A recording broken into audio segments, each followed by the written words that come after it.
Aray na, pakain! Aha! Placido Penitente. Lalong mabuting itawag sa iyo'y Placidong Bulong. Ngunit kailangan bigyan kita ng parusa sa iyong pagdidiktaw. Tama na, Padre! Maari ninyo markahan kung ano bang markang gusto nyo ba sa akin, ngunit wala kayong karapatan para apihin ako. Ako ay isang mag-aaral sa pamantasan ng Santo Tomas. Ika-4 na taon sa Bachelor in Arts, o sa wikang Ingles ay Bachelor of Arts. Iniidolo ko sa aking katalinuhan at kausayan sa aming bayan sa Batangas. O kaya't aking mga kabayan. Kilalanin din niyo ako sa pangalang Placido Penitente. Placido, nangunghulugang mapayapa at penitente ay nagdurusa. Pero, oo.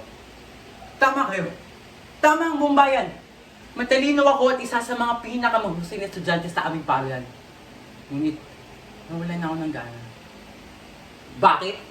Dahil sa magulong sistema ng aming paaralan, gaano man ako katalino hindi ako napapansin ng mga guro. Kailan? Kailan ba talaga nila mapapansin? Dahil sabang-sawa na ako sa pagpababol na sa mga estudyanteng kasila. Purong diskriminasyon ang aking dadadanas dahil lang sa kanila. Patawad man sa aking sasabihin, ngunit hindi nila ginagampanan ang sinumpaan nila bilang guro. Ako pa naman ay isang taong hindi mahilig sa kalokohan. Ngunit tiniis ko yun sa loob ng 4 na taon. Sapagkat hangad ng aking ina na makapagtapos ako sa pag-aaral. Ngunit dumating ang isang araw. Hindi ko na napigilan ang aking sarili. Ayun ay sumapit ang aming klase sa pisika. At nakipagtalo ako kay Padre Milyon.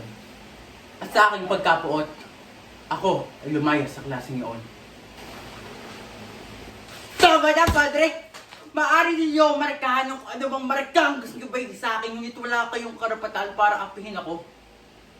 At pagkatapos ng pangyayaring yon, nakapagpasya na ako at hindi nagdalawang isip pa na umanib sa isang pagpaplano at revolusyon. At iyon ay ang plano na walang iba kundi si Simon. Isa lang ang masasabi ko. Tatalo na muna ako sa dagat o kaya manunulisan na muna ako bago ako bumalik sa universidad.